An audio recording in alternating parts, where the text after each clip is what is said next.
I am with a man who needs no introduction, the one and only Tony Bernard. Thank you so much, Mr. Bernard, for having us here at your lovely gallery. Well, thank you. And studio. So what can you tell us about this wonderful place? Well, it's a place for everyone to come and buy art. It's an art gallery, and we've been here going on 10 years.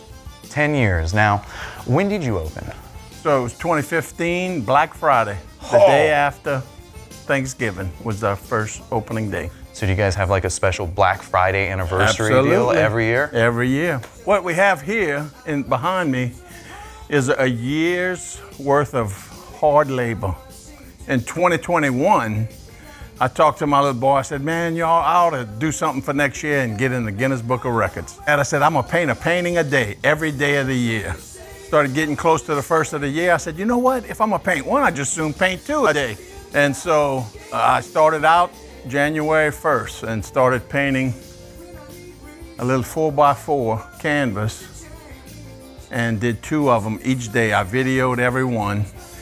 And after about 2 or 3 weeks into it, I started getting anxiety, thinking, what did I possibly get myself into? Of course, none of this was for sale because I had to finish the whole year. So I would post it on my Instagram and people, oh, I love it. I want to come buy that little painting you just did. I said, they're not for sale yet. You got to wait till the end of the year. So I had to continue painting to have stuff to sell throughout the year. Everything is painted on that specific day of the year.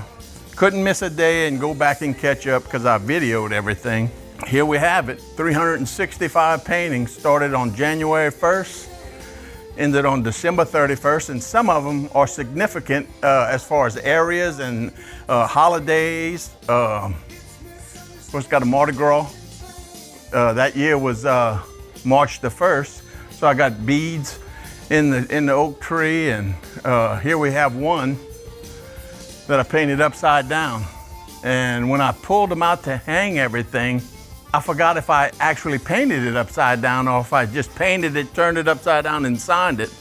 So I got on my phone and I went to that day and I painted it upside down. So that's what we have, the Louisiana Landscape Collection.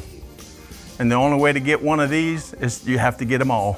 I paint landscapes and I paint my King George Pelican, and I try to put the culture in my paintings. Cajun and Louisiana is my passion, and I'd rather live nowhere else but here. And you're born and raised here, huh? Absolutely. That's fantastic, and it certainly shows in your work. It's all really incredible. I love your use of colors. Okay, do you have a favorite color? Yeah, all of them. That's a good answer. I mean, I guess blue is my favorite color, my wife would say. And it's got nothing to do with a dog, right? Nope. Okay, just making sure. Yeah, before the dog. So here we got my King George, who was actually named because of George and not really after George. I started my pelicans with a crown about 13 years ago, and when I first started, they were more like a jester's crown. The crown drooped over and everything, and it was more whimsical. After probably 7 or 8 years, they kind of became more realistic, and they're in different sceneries. And so this one right here is, I just finished, and it's called A Weekend at the Camp. And over here is See You Later Alligator. And so he don't necessarily have a crown, but he's got one of those festival going hats, and kind of like a friend of mine, the Cajun Hatter. So I believe your mentor was George Rodriguez? Yes. And what was that like? That's what people say. That's how they quote it. But I mean, I was an artist well before I met George. Okay. So in the early 80s, I mean, as a young kid, before teenage, I mean, I drew and dabbled, you know. Mm-hmm. And I mean, I started airbrushing probably at the age of 12, stuff like that, and you know, failed art in high school. Really? Yeah. Well, that was just because, you know, I wanted to do my own thing.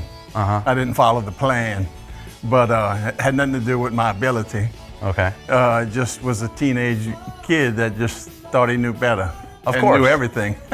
Early mid 80s, I started painting billboards and hand painting them. Mm-hmm. And then, 9 or 10 years later is when I met George. So I had did paintings well before I had met George. I would say that, sure, he mentored me, but it was more than that. I worked for him, so as his assistant.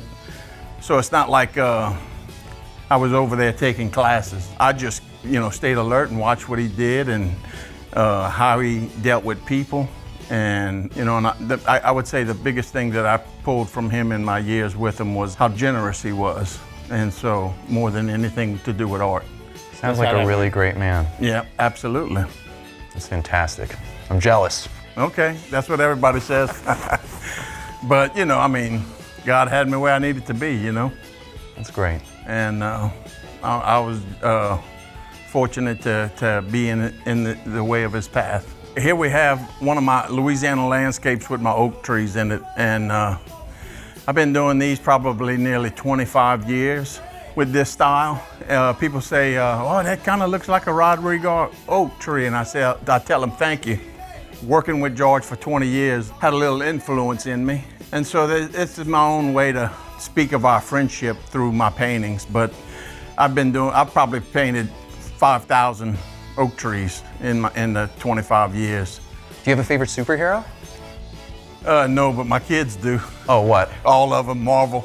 Nice. I'm more of a DC man myself. Who doesn't like Batman, I know, right? Is there anything else you'd like to say that I haven't thought to ask? No, can I give a plug? Absolutely, please do. So on May 29th, on PBS/LPB, okay, Rodrigue's documentary will be playing. And it's a good watch for anyone, but anybody that would be an artist, whether they're starting out or even a professional, this documentary will give them a different view on their path and encourage them. So I very encourage everybody. exciting. May 29th is coming out. May 29th on PBS. You heard it from the mouth itself. Yeah. Well, shoot, I don't know what else to ask other than... Do you do art trades? No. I tried. But anyway, thank you so much Absolutely. for having us. Thank you are a true pleasure, Absolutely. and it's been an honor to interview you. Well, appreciate it. And you had it there at Passport Acadiana. Tune in for more next time. Your favorite YouTube channel. Leave some comments, some likes, and we'll see you next time.